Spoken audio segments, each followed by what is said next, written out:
Assalamualaikum warahmatullahi ta'ala wabarakatuh. A'udzu billahi minasy syaithanir rajim. Bismillahirrahmanirrahim. Alhamdulillahi rabbil alamin. Wa bihi nasta'in. Wassalatu wassalam ala rasulillahil amin wa ala alihi wa sahbihi ajma'in. Allahumma rabbana syrah lana sudurana. Ya Allah, yang Tuhan kami, lapangkanlah dada kami sekalian. Wa yassir lana umurana. Ya Allah, yang Tuhan kami, permudahkanlah segala urusan kami. Waj'alna minal ladzina yastami'una al-qawla fayattabi'una ahsanah. Dan jadikanlah kami sekalian, ya Allah, orang-orang yang sentiasa mendengar ayat-ayat Allah, hadis-hadis Rasulullah sallallahu alaihi wasallam, nasihat-nasihat agama, fayattabi'una ahsanah, kemudian dia mengikuti apa-apa yang terbaik daripada pengajiannya. Ulaika alladzina hadahumullah, mereka itulah orang-orang yang Allah telah beri petunjuk kepada mereka. Wa ulaika hum ulul albab, dan mereka itulah mereka sebenarnya orang-orang yang memiliki hati yang bersih. Alhamdulillah, muslimin muslimat yang dirahmati Allah sekalian, pagi ini saya nak bincang dengan tuan-tuan yang dikasihi sekalian satu kalimah yang digunakan dalam Al-Quran,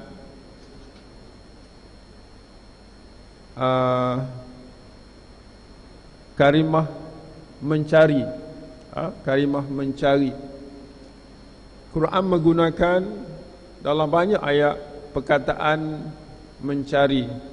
Carilah, mencari ataupun carilah, yang kita sebut ibtigha', ibtigha' mardatillah.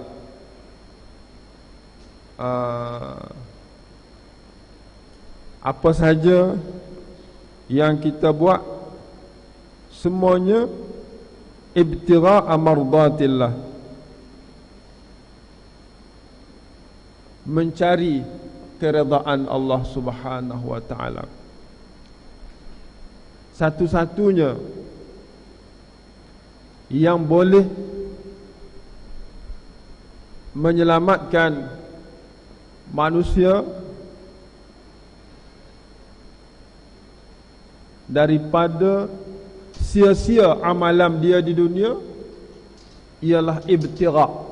Jarang kita dengar dah ibtigha'. Ibtigha' mardatillah. Wa ma li ahadin indahu min ni'matin tujza illa ibtigha'a wajhi rabbihil a'la. Wa ma li ahadin min ni'matin, wa ma li ahadin indahu min ni'mah. Tak ada seorang pun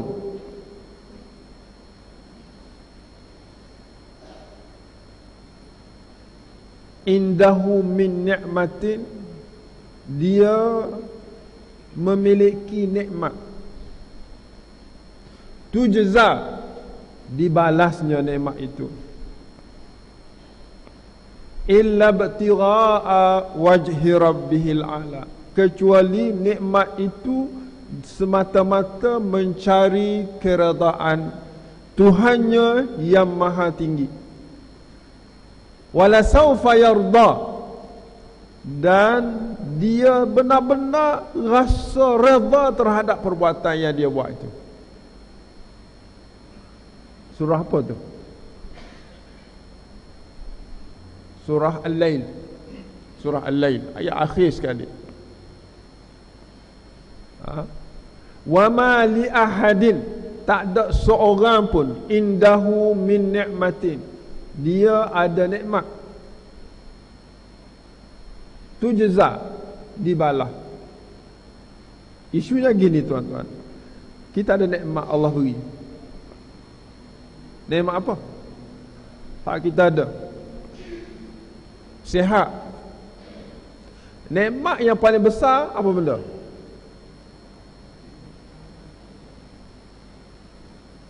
Nikmat Islam. Nikmat Islam. Semalam saya tanya di satu tempat, tanya jemaah gini ya, kata tuan-tuan, nikmat yang tuan-tuan rasa Allah kurniakan kepada tuan-tuan apa benda? Dia kata boleh bernafas. Orang ni kata ada oksigen. Orang ni kata boleh hidup. Nah, ada rezeki. Semua nikmat yang kita miliki, yang kita pegang, yang kita rasa, yang kita makan, yang kita naik, kesemuanya itu dikira nikmat. Kan? Tapi kalau kita fikir pula, apa beza kita dengan orang bukan Islam? Benda yang kita rasa, yang kita sebut tadi, semua orang bukan Islam dapat nikmat juga. Yang menyebabkan kita ini istimewa adalah Islam, adalah petunjuk Allah Subhanahu Wa Taala. Ini kita lebih daripada orang lain. Kalau nak kira nikmat makan, orang lain makan sedap lagi. Kalau kira nak nikmat bernafas, orang lain hebat lagi. Kalau kira nak nikmat yang semua orang dapat, alhamdulillah semua orang dapat. Itu nikmat-nikmat yang umum, yang dimiliki oleh setiap manusia, tak kira dia beriman, tak kira dia kafir. Tetapi nikmat yang paling besar ialah yang boleh menjadikan kita ini buat kerja dunia, boleh sampai menjadi bekalan di negeri akhirat. Hak ni nikmat besar. Tak ada nikmat ini tanpa Islam. Tak ada nikmat ini tanpa Islam.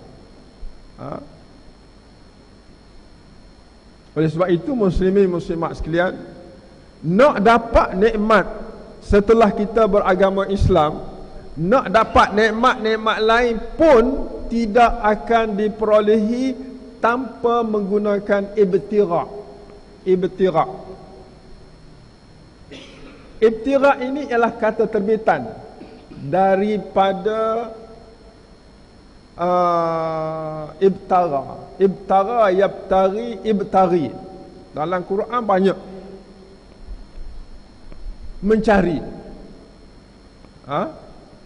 Kalau wabtari dalam surah Al-Qasas ayat 77 dia guna wabtari. Wabtari, carilah fima atakallahu daral akhirah, carilah pada apa yang Allah beri kepada engkau untuk hidup negeri akhirat. Kan? Carilah apa yang ada pada engkau, kemudahan yang engkau miliki untuk negeri engkau di negeri akhirat.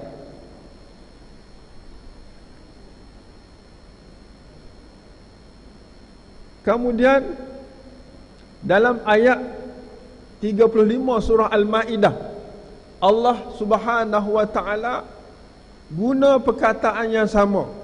Allah kata, ya ayyuhalladzina amanu, wahai orang-orang yang beriman, ittaqullah, bertakwalah kamu kepada Allah, wabtaghu, dan carilah kamu semua, ilaihi, untuk sampai kepada Allah, al-wasilah, cara, jalan, wajahidu fi sabilihi, dan berusahalah bila kamu dapat jalan itu untuk sampai ke jalan Allah, kepada Allah Subhanahu wa taala, la'allakum tuflihun, dengan sebab itu kamu akan memperolehi kemenangan.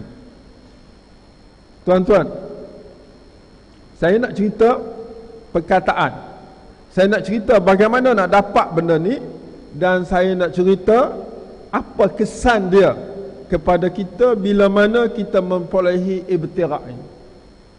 Tak. Satu ibtira' yang disebut dalam surah Al-Lail tadi ialah Allah kata wa ma li ahadin, seorang pun tidak dinilai, indahu min ni'matin, dia ada nikmat. Nikmat Islam tak dinilai kalau tak ikhlas. Nikmat sihat tidak dinilai kalau tidak diniatkan dan digunakan untuk kebaikan. Nikmat wang ringgit tidak akan ada erti kepada mereka kalau mereka tidak gunakan pada tempat yang lain, yang sebetulnya, dan mencari ibtira' amardalitillah.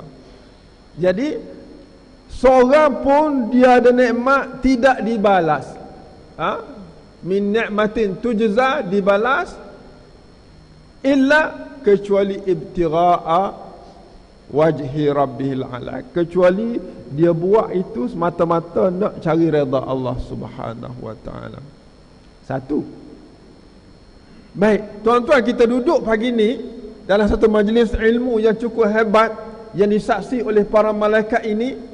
Apa sebab? Ni nikmat ni. Apa sebab? Apakah kita tak ada masa kosong kita mari kat sini hanya sekadar nak memenuhi masa kosong, atau ibtira'a wajhi rabbihil a'la, ataupun kita duduk ni kerana nak cari redha Allah. Kalau saya faham satu ayat, satu kalimah, satu perkara, dengan sebab saya faham itu, saya boleh beramal dan saya boleh taqarrub ila Allah Subhanahu wa taala dan boleh menenangkan hati kerana Allah Subhanahu wa taala. Inilah sebenarnya punca kita, segala nikmat yang kita perolehi ini dibalas oleh Allah Subhanahu wa taala. Satu, kena ingat. Yang kedua, Allah Subhanahu wa taala dalam mencari ibtira', pencarian redha Allah ini, ada satu benda yang akhir sekali Allah kata wala saufa yarda. Wala saufa, bukan wala makna tidak tu. Wala saufa, benar-benar sungguh-sungguh akan dia rasa seronok bila dia mencari sesuatu yang Allah redha. Seronok. Beri duit RM1, Allahu Akbar, senangnya hati aku. Nah, seronok. Orang fakir mari minta duit, beri RM1, alhamdulillah, seronok. Redha dengan apa yang Allah qadarkan kita boleh memberi, walaupun RM1. Kan pagi ni tuan-tuan, apa ni, pihak masjid bawa dengan unca, pusi, ya Allah, unca ni. Dia tak marah kepada orang bawa, unca dia marah. Unca ni mari lagi, tiap-tiap hari mari perangai teruklah unca ni. Jahat kau unca. Kita duk marah ke dia. Sedangkan dia mari ini untuk membawa bekalan kepada kita bila mana kita kembali kepada Allah besok, terkumpul segala kebaikan, nikmat yang kita perolehi.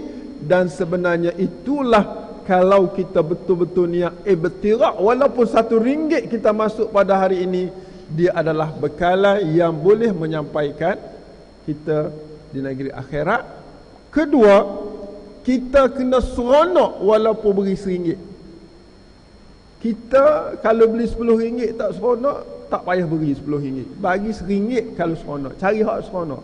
Sebab Allah kata wala saufa yarda, dan benar-benar dia buat itu, nikmat yang dia dapat itu, bila dia buat untuk mencari wajah Allah, kerana Allah, dia rasa redha, dia rasa seronok, dia rasa semangat, dia rasa tenang hati.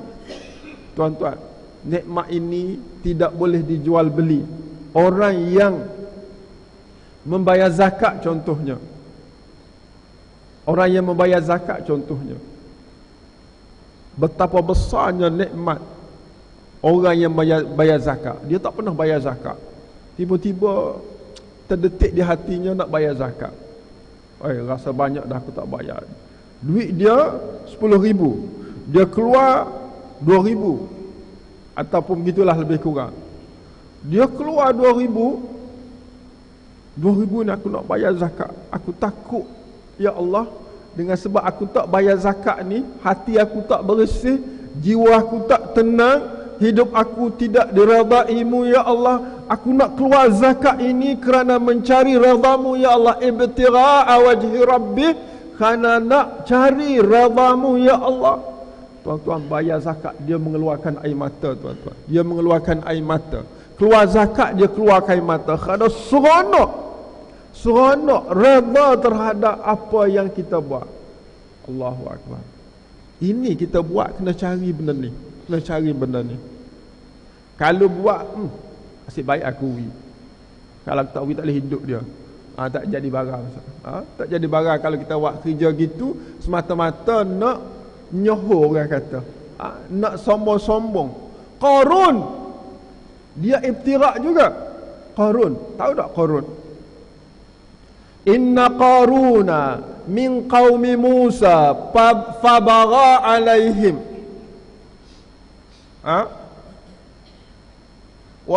Apa ni?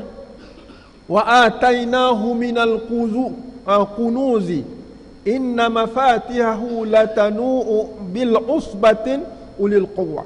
Tengok Allah cara dia nak khianat kepada orang yang sombong, orang yang khianat. Inna Qaruna min qaumi Musa, sesungguhnya Qarun itu, dia itu daripada kaum Musa, orang yang beriman dengan Musa, orang Bani Israel. Tapi kerana dunia, kerana mencari dunia, tidak mencari redha Allah Subhanahu wa taala, dia tinggal kaum Musa, tinggal Islam, tinggal hidayah, cari dunia. Wa atainahu minal kunuzi, lalu Allah Subhanahu wa taala nak sangat dunia, Allah buka segala kemudahan untuk dapat dunia untuk dia, sehingga inna mafatihahu latanu bil usbatin ulil quwwah. Orang yang paling gagah di kalangan penduduk di situ nak angkat kunci harta dia tak erat. Hebat banyak. Bila dia jalan dekat dalam sombong, tengok aku ni, aku berusaha dapat. Kau malah, kau tak cari duit. Miskin tahu miskin, tak nak buat kerja. Marah kita. Yang kawan ni siang malam buat kerja, tak boleh duit. Boleh mari masjid. Kita duit banyak, tak boleh mari masjid. Tapi dikatakan malas, dikatakan ini. Kita suka. Kita rasa rasa bangga dengan apa yang kita diperolehi. Qarun bila dia gitu, dia rasa dia kaya, dia rasa sombong. Kaum dia kata apa? Ya Qarun, la tafrah. Wahai Qarun, jangan duk seronok sangat, jangan duk bangga sangat. Innallaha la yuhibbul farihin. Allah tak suka orang yang bangga-bangga diri dengan kekayaan yang dimiliki. Akhirnya begitu, habis dia dah. Maknanya kalau kita cari benda yang tidak kerana Allah, akhir kesudahannya seperti Qarun. Dia tu bara, fabara alaihim. Inna Qaruna min qaumi Musa fabara alaihim. Bara dengan ibtara ni kalimah yang sama, tuan-tuan. Bara ni dia menzalimi. Innallaha ya'murukum bil adli wal ihsan wa ita'i dzil qurba wa yanha 'anil fahsya'i wal munkari wal baghi. Mana kita mendengar tu? Kat mana kita dengar tu? Biasa dengar tak? Tak pernah dengar? Nipu tak pernah dengar tu. Jangan mau takut masa hok nak baca tu ngantuk, tak tahulah. Tertidur. Kan? Hari Jumaat, hok ni wajib baca. Wajib imam baca, khatib baca. Innallaha ya'muru bil adli wal ihsan. Sesungguhnya Allah perintah dengan berlaku adil dan berlaku ihsan. Wa ita'idzul qurba, suruh bantu orang-orang yang kaum kerabat, fakir miskin. Dan wa ita'idzul qurba wal yatama wal masakin. Apa tadi? Tak ingat dah. Nah. Wa yanhaakum 'anil fahsya'i wal munkari wal baghi. Allah larang kamu daripada terlibat dengan perkara fahsya, munkar dan baghi. Fahsya, munkar, baghi. Fahsya ni benda-benda hak dosa-dosa besar, zina, curi, rapak. Munkar, benda-benda yang kalau kita tengok tak comel berlaku dalam masyarakat, rosak masyarakat. Fahsya, munkar ni kata ulama, semua benda-benda yang kita orang biasa, orang baik tengok tak sesuai berlaku, dia termasuk dalam fahsya dan munkar. Baghi ni benda-benda yang kita menzalimi orang lain. Hak orang kita ambil, kita tipu, kita rasuah, kita sebagainya, kita berjaya dengan cara tak betul, semua dia panggil baghi. Allah melarang kamu daripada bersifat fahsya, munkar dan baghi. Maka Qarun yang dilaknat Allah dengan memasukkan mereka dan rumah mereka, harta mereka dalam bumi disebabkan baghi. Baghi ni melampau. Apa melampau dia? Pertama, dia tinggal Islam, ambil agama, ambil kekayaan, ambil kehidupan yang mewah dengan pemerintah Qarun, Fir'aun, dan lupa kepada nikmat Allah yang Allah beri kekayaan kepada dia. Dia rasa dia yang dapat. Ini baghi yang berlaku kepada Qarun. Jadi dilarang kita daripada terlibat seperti mana Qarun melakukan. Tinggal agama, tinggal kaum sendiri untuk semata-mata mencari kemewahan hidup yang tidak ada taranya dalam dunia ini, yang menyebabkan mereka dilenyapkan oleh Allah Subhanahu Wa Taala dengan sebab tangan-tangan mereka sendiri. Baik, muslimin muslimat yang dirahmati Allah Subhanahu Wa Taala. Jadi bara ni benda yang tidak elok, tapi ibtira' ialah benda yang elok. Pertemuan antara baghiyun dengan ibtira' ialah baghiyun ni wal baghiyun ni dia cari-cari nak hidup di dunia, lupa akhirat, dia panggil baghiyun. Kalau orang tu cari dunia, nak sampai kepada akhirat kerana Allah, dia panggil ibtira'. Cari belaka. Orang yang jahat, cari harta, ropok semua tu, baghiyun dia panggil. Baghiyun. Kalimah bara belaka. Lembu bara. Bara ni pelik pada orang. Kalau cari sungguh. Kalau khianat sungguh. Baghiyun. Kalau ibtara, dia cari, dia ingat bahawa yang dia cari ni untuk hidup akhirat, dia panggil ibtara. Tapi asalnya kalimah bara belaka. Makna sesuatu tindakan yang kita lakukan secara kesungguhan. Itu. Tetapi baghiyun ni dia cari, dia bertindak secara kesungguhan, tetapi berlaku zalim kepada agama Allah, berlaku zalim kepada orang lain, berlaku zalim kepada diri dia sendiri. Itu baghiyun. Kalau ibtira' ni, dia cari tak khianat orang, dia cari sungguh-sungguh, dia nak cari redha Allah, dia cari sungguh-sungguh untuk hidup akhirat. Ibtira'. Begitu. Jadi yang Allah perintah suruh cari ialah ibtira', yang Allah perintah untuk lari ialah baghiyun. Begitu. Jadi yang saya sebut tadi dalam surah Al-Lail, Allah Subhanahu Wa Taala kata, wa ma li ahadin, tak ada seorang pun, indahu, dia ada, min nikmatin, daripada mana-mana nikmat, sihat, nikmat mata, nikmat telinga, nikmat duit, nikmat apapun, tak ada seorang pun dibalas.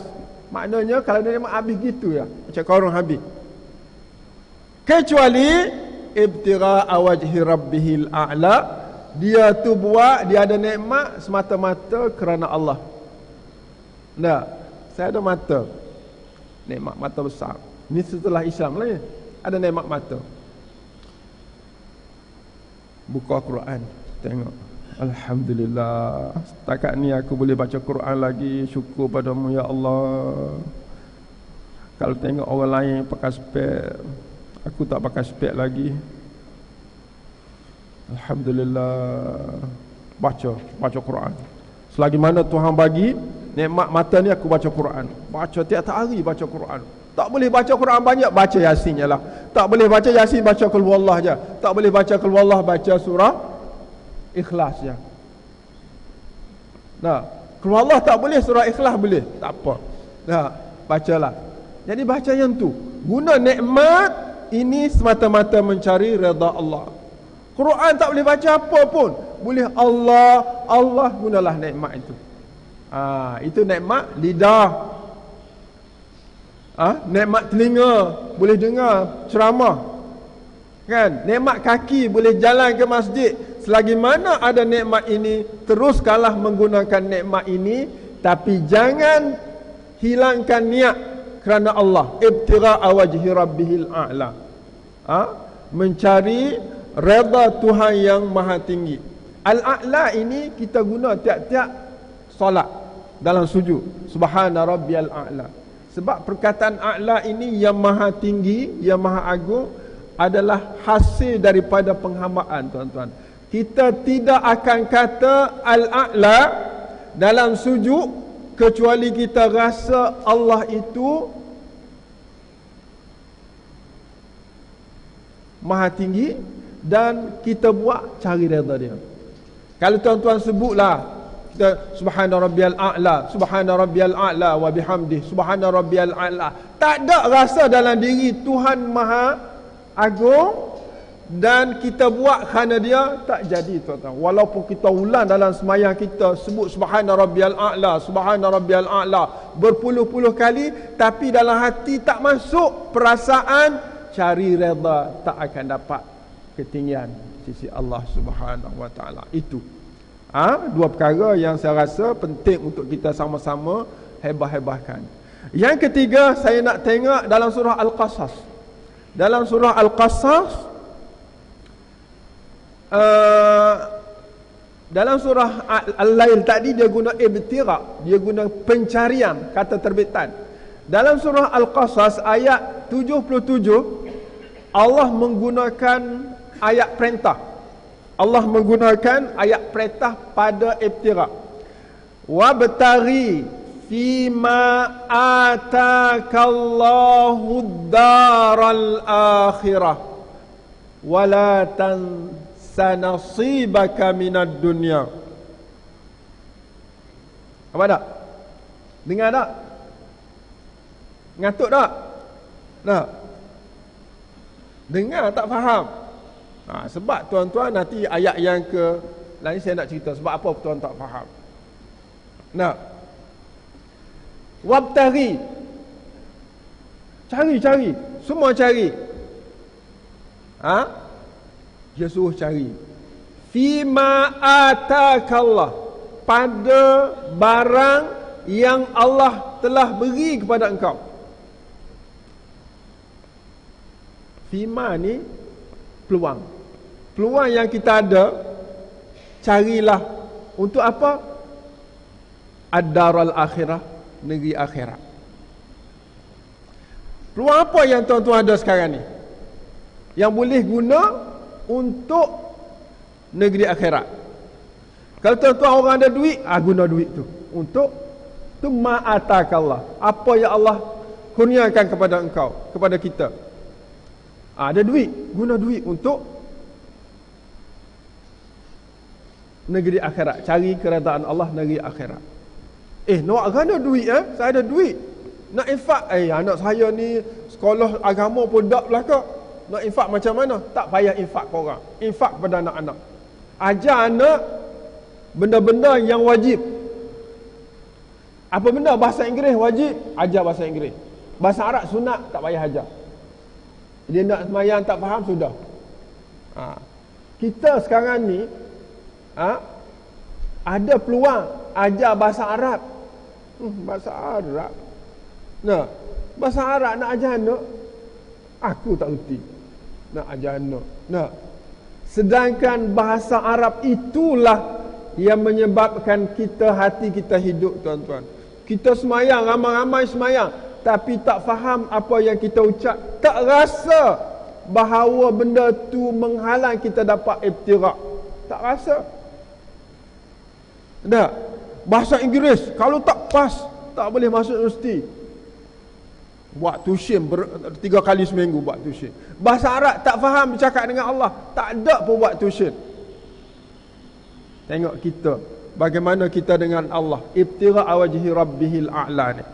Ada nak cari redha Allah dengan cara benda yang boleh menyampaikan kita kepada Allah pun kita tidak berkorban. Kan? Bahasa Arab ni, bahasa Arab tu jauh sangat orang Arab. Tak payah sebut bahasa Arab lah. Bahasa Quran. Nah, tak payah sebutlah bahasa Quran. Bahasa semayang. Tuan-tuan, kita semayang dengan Allah, tak ada seorang pun guna bahasa Melayu. Tak ada seorang pun guna bahasa Inggeris. Tak ada seorang pun guna bahasa Jawa. Tak ada seorang pun guna bahasa Kelantan, bahasa Kedah dan seumpama. Dia guna bahasa Arab. Tapi berapa peratus di kalangan kita yang boleh faham bahasa kita dengan Allah? Kita belajar bahasa Inggeris, nak bercakap dengan orang yang bahasa Inggeris. Dengan bahasa Melayu, orang Melayu pun guna bahasa Inggeris. How are you?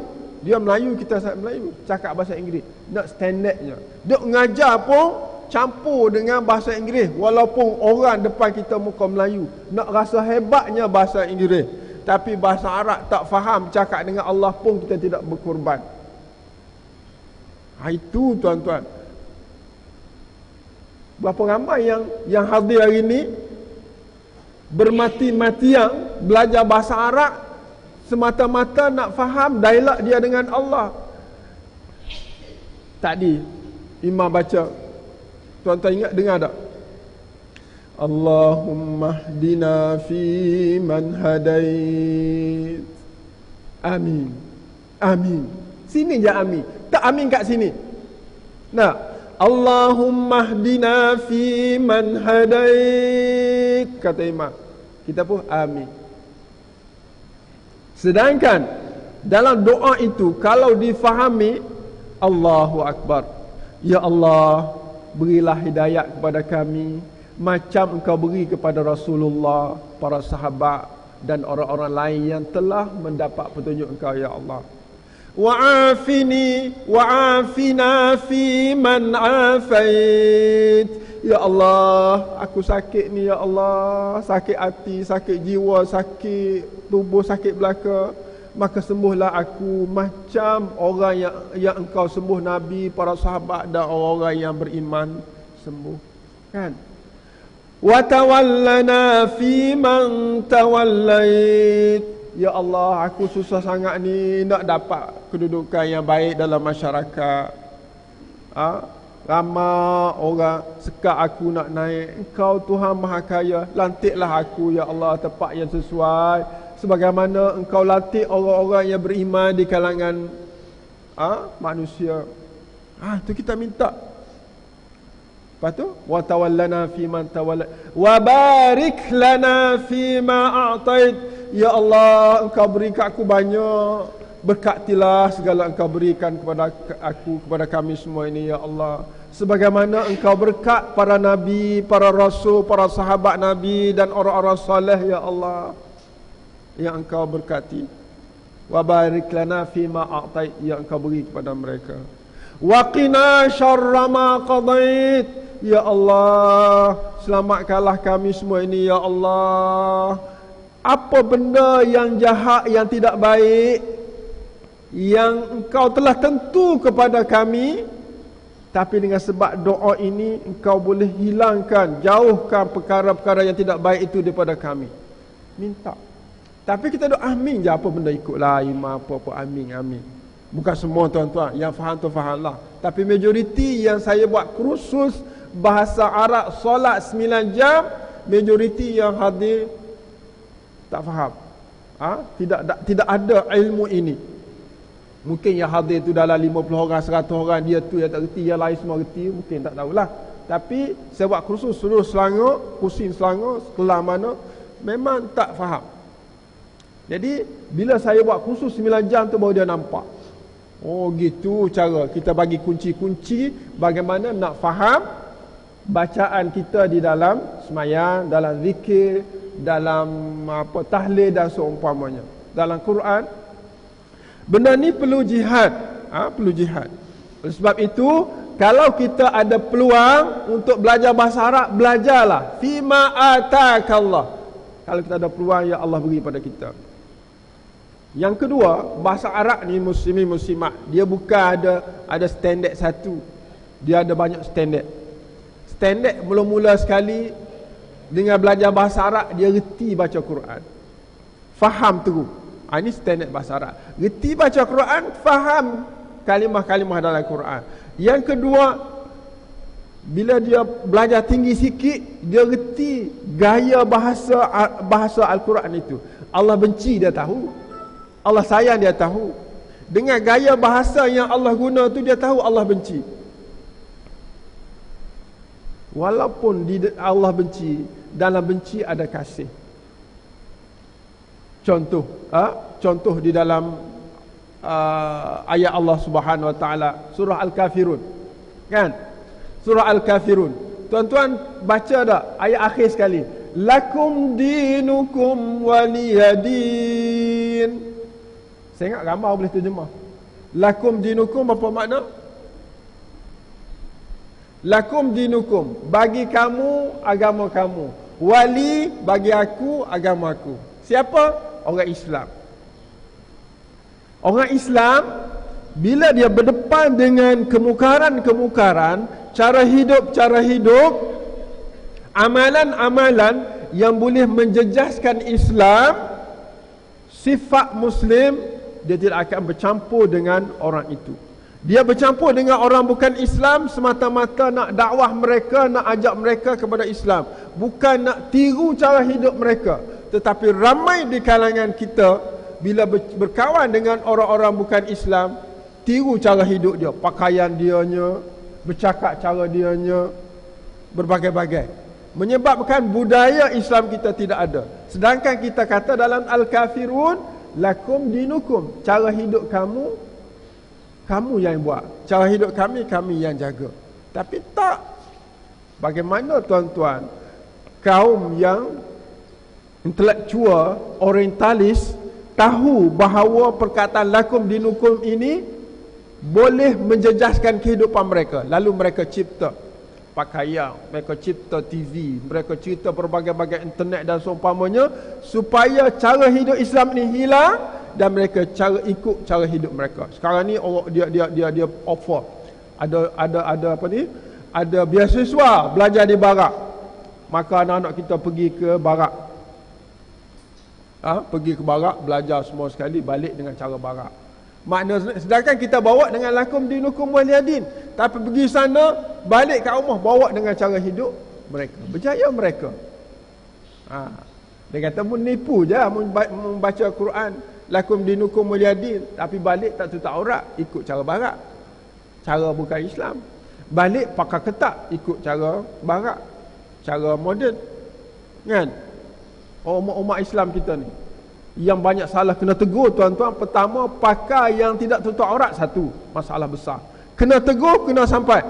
Yang kedua, tutup aurat ketat, tak guna barang juga. Yang ketiga, pakai tudung tangan sekerat, tak jadi barang juga. Oleh sebab itu, benda-benda ni perlu ditegur anak-anak kita. Nak keluar rumah, biar tutup aurat betul-betul, jangan nipu Allah. Lakum dinukum waliyadi, kamu cara hidup kamu. Sebab din ini cara hidup. Cara hidup, tiba-tiba kita ikut cara hidup mereka. Nampak tak? Jadi bila kita tengok cara hidup yang dipakai oleh anak-anak kita, generasi kita, tegur dia tuan-tuan. Tegur dia. Itu adalah suatu kewajipan yang diminta oleh Allah Subhanahu Wa Taala. Baik. Nampak tak? Jadi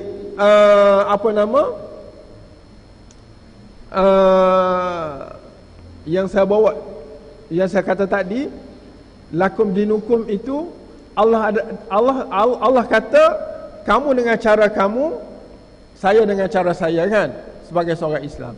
Tapi walaupun tuan-tuan, Allah itu tolak orang yang bawa cara hidup yang salah, masih lagi ada ihsan Allah kepada mereka dengan menggunakan lakum.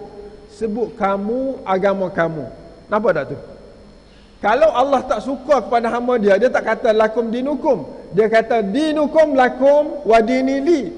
Cara hidup, dia sebut cara hidup dulu. Tapi tidak, dalam Quran dia sebut kamu, bagi kamu. Dia sebut kamu. Maknanya Allah masih lagi mementingkan individu itu. Dia yang salah sepatutnya dia berubah. Kalau Allah tak penting kamu, Allah kata dinukum lakum, agama kamu. Dia sebut agama kalau agama tu penting. Nampak tak? Maknanya kita belajar bahasa Arab ini sampai kepada satu peringkat yang kita boleh tahu Allah itu bercakap marah tapi dia sayang. Marah dia sayang. Kita marah kepada anak kita, kita mesti ada sifat sayang. Kita tak boleh marah engkau. Bila kita marah, hilang sifat sayang, tak boleh. Saya jumpa dengan dua orang anak muda. Dia kembal, dia keluar rumah. Bila kita berdakwah, kita jumpa dengan tuan-tuan. Dia keluar rumah, ayah dia 3 hari cari, tak jumpa. Lalah jumpa kat Masjid Syakirin tepi. Dia ambil bawa anak dia buat balik kat rumah. Balik kat rumah, esok saya tengok ada lagi dia bawa tongkat, kaki patah. Kata, kenapa awak mari lagi semalam? Ayah dah berjanji dengan ayah. Lepas 3 hari cari, dia kata ayah saya halau saya daripada rumah. Yang adik engkau seorang lagi mana? Dia tak halau, dia halau saya. Dia kata apa? Dia kata, kalau kau nak pergi, pergilah. Kata, awak faham tak bahasa ayah tu? Ayah halau tu, dia kata awak nak pergi, pergi. Dia tak kata pergilah awak, dia kata awak nak pergi, pergi. Nampak tak? Kalau kita ni jenis manusia yang reti bahasa, tengok ayah kata apa. Kalau kata awak nak pergi, pergi, dia sayang. Walaupun dia sebut pergi, dia tak sebut pergi. Awak nak pergi, pergi. Dia tak kata pergilah awak. Ini bahasa Allah dia guna. Kalau kita kata anak kita, anak, kalau anak tak dengar cakap, anak fikirlah. Kita jangan, tak cakap. Jangan guna bahasa tu. Sebab kita utamakan, kita letak depankan benda yang perintah. Perintah tu bahaya. Kita sebut anak, Muhammad, kau tak dengar ke? Dia kita sebut Muhammad dulu tu, dia rasa dia ada harga diri. Kalau kata tak dengar ke? Kita seolah-olah perintah itu tumpu kepada yang kita nak, bukan kepada anak kita. Nampak tak? Cara kita menyebut. Cara kita menyebut itu diajar oleh bahasa Arab sahaja dan tidak ada dalam bahasa lain, tuan-tuan. Jadi tuan-tuan bila belajar tu bahasa Arab tu, biarlah sampai ke kemuncak. Kalau kita tak mampu, anak-anak kita, cucu kita kena belajar bahasa Arab supaya dia tidak hilang dengan Quran. Kalau tidak, kita duk baca Quran, duk dunjuk Quran, sekadar baca je lah. Faham tak? Sampai bila kita nak duk gitu? Quran Allah tinggal kepada kita, kamu tak akan sesat. Tapi umat kita sesat sebab apa? Sebab tak faham, sebab tak beramal. Bila tak faham, nak beramal macam mana? Bila tak beramal, nak selamat macam mana? Bila tak selamat, nak amal macam mana? Bila tak aman, gitulah. Begitu tuan-tuan. Maknanya kita kena cari cara, peluang yang ada pada kita untuk menjadi hamba Allah Subhanahu wa taala yang terbaik. Itu yang pertama dalam surah Al-Qasas ayat 77, tuan-tuan boleh tengoklah. Sebab tu kalau kuliah saya, tuan-tuan, kalau boleh tuan-tuan pegang Quran, kita nak menjelajahi Quran. Lain kalilah ni nak habis dah. Sebab kita nak menjelajahi Quran sebagai sumber hidup kita. Takkanlah kita tak nak menjelajahi. Baik. Yang kedua, dalam surah Qasas ini Allah Subhanahu wa taala dia sebut akhirat kampung, dunia tempat bersinggah. Wabtaghi fima atakallahu dar. Dia sebut ad-dar al-akhirah. Kita terjemah apa dar? Ad-dar negeri, tempat tinggal. Dunia dah tak sebut negeri, akhirat dia sebut dar al-akhirah. Kita terjemah dar ni ialah kampung halaman. Ad-dar al-akhirah ialah kampung akhirat. Dunia dia tak sebut kampung. Ad-dar kita terjemah rumah, dar. Hada dari, ini rumah saya. Saya dari Kelantan. Saya dari rumah Kelantan. Nah, saya dari Kelantan. Ada. Jadi dar ini diguna untuk akhirat. Dia tidak guna ad-dar ad-dunia. Dia guna dar akhirat. Maknanya tuan-tuan, dalam kita mencari dengan apa yang kita mampu ini, carilah untuk kita balik ke rumah. Jangan cari untuk kita duduk sekejap, rugi. Carilah peluang untuk sampai balik rumah. Tuan-tuan semua nak balik rumah, dan di sanalah tempat yang selama-lamanya. Tuan-tuan pernah pergi tak ke rumah tuan-tuan? Pernah balik tak? Setiap kita ada disediakan rumah yang besar. Setiap rumah ada 70 bilik. Dan setiap bilik ada bini-bini 70 orang. Kat sana duk tunggu kita. Tuan-tuan pernah pergi ke? Bini kita seorang sekarang ni, dia akan jadi bos sana kalau dia orang baik. Pernahkah kita didik dia supaya dia jadi penghuni sana? Kalau bini satu dia didik, jadi ketua. Kalau dua, tiga, gitu. Kat sana ada 70 lagi, kata-kata ulama. Jadi tuan-tuan nak pergi sana, duk tunggu dah tu rumah. Ada satu cerita, orang masuk syurga. Dia masuk syurga, lepas dia isyak semua sekali, dia masuk syurga. Kawan saya lah. Dia pergi dah, masuk dah. Masuk syurga.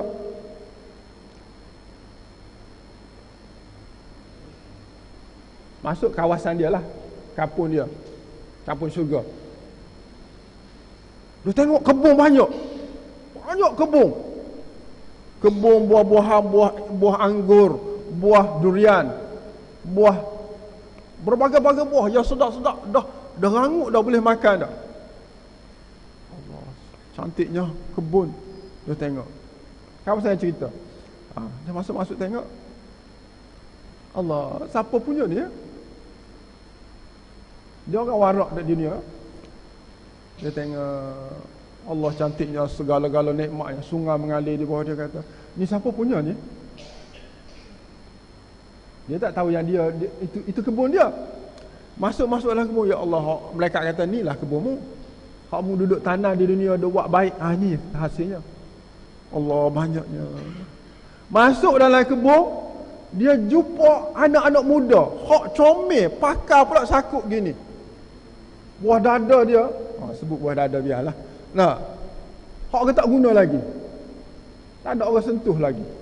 Keluar daripada kebun tu, Allah seronoknya, dia kata, ya Allah. Dia pun tutup mata. Kan rumah kita tak boleh nak tengok orang yang tidak isteri kita. Tutup mata. Mereka kata, jangan. Itu engkau punya. Itu isteri-isteri kamu yang lama duk tunggu kamu. Pergilah ambil dia. Rupa-rupanya isteri dia tu, anak-anak muda, tak ada seorang pun yang tua macam bini kita lah ni. Bini kita pun muda semula pula. Dia sambut, ya Allah seronoknya duduk dalam kebun, tuan-tuan, dengan buah segala-galanya ada. Lepas tu kita tengok istana, tak pernah dia fikir nak buat istana gitu. Tengok istana segala-galanya ada, bilik pun banyak tuan-tuan. Berapa hari kita duduk situ? Selama-lamanya. Ini kawan kita cerita masa dia balik sekejap kat sana. Sebab rumah kita ada sana. Ada orang dah balik, ada orang belum balik. Nipu. Nah, mana ada orang balik sana? Nah, Haji Umar dah pergi. Tak pergi lagi dah. Tapi cerita dah ada, orang dah cerita kita. Hak dah hak pergi. Dia pergi mana? Tuan-tuan cari dia pergi ikut mana. Orang dah cerita gitu. Nikmat tuan-tuan dapat syurga ni. Tapi nak dapat syurga, Allah kata carilah dengan keupayaan yang ada pada kamu untuk hidup sana. Carilah. Alhamdulillah kita dah sampai hampir 1 jam duk cari ni. Tuan-tuan pun nampak dah penat dah. Kita nak berhentilah. Nak cari kehidupan dunia pula. Kita tak lupa nasib yang sedang disediakan itu. Tapi kita dah dapat akhirat. Allah Subhanahu Wa Taala. Mana cari? Habis? Kemudian Allah kata wa ahsin kama ahsanallahu ilaika. Satu benda last kali ni ana nak sebut, ahsin kama ahsanallahu ilaika. Allah kata kamu wajib berbuat ihsan kepada Allah, wajib berbuat ihsan kepada makhluk sebagaimana kamu rasa Allah telah buat ihsan kepada kamu. Hak ni penting tuan-tuan. Apakah ihsan Allah kepada kita? Ihsan Allah kepada kita macam tadilah, macam ayat tadi juga, nikmat tadi, iaitu Allah beri Islam. Maka berilah Islam ini kepada orang lain yang belum Islam. Satu, dakwah. Yang kedua, ahsin, ialah kita buat ihsan kepada manusia, ialah orang-orang Islam dah tapi tidak beramal, tidak tutup aurat, tidak sembahyang, buatlah ihsan kepada mereka itu sebagaimana kita telah mendapat ihsan daripada Allah kerana kita mampu menunaikan solat berjamaah, solat dengan sempurna, kita dapat ilmu, ajarlah mereka yang belum dapat ilmu, berlaku ihsan kepada mereka. Inilah yang digambarkan oleh Allah Subhanahu wa taala dalam ayat surah Al-Qasas. Buat ihsan. Kita cari ihsan Allah kepada kita. Islam, ihsan Allah.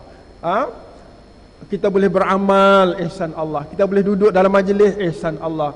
Kita ada rezeki, ihsan Allah, dan berbagai-bagai lagi. Lepas ni masuk duha, masuk waktu duha 7.20, kan? Apa ihsan Allah kepada kita? Allah kata sesiapa yang duduk, datang semayang jamaah, semayang subuh berjamaah, kemudian dia duduk berzikir sampai keluar matahari, kemudian dia solat duha 2 rakaat, maka dia mendapat pahala haji dan umrah tamaman, cukup sempurna. Maka orang yang mendapat ihsan Allah mengejarnya ia untuk dapat pahala haji dan umrah. Kalau nak, kalau tak nak, tak apa, tak salah, sebab bukan wajib. Tapi ada peluang yang Allah beri kepada kita untuk dapat kebaikan, dan kita ajarlah anak-anak kita untuk buat haji dan umrah di awal-awal dengan cara sembahyang sunat duha.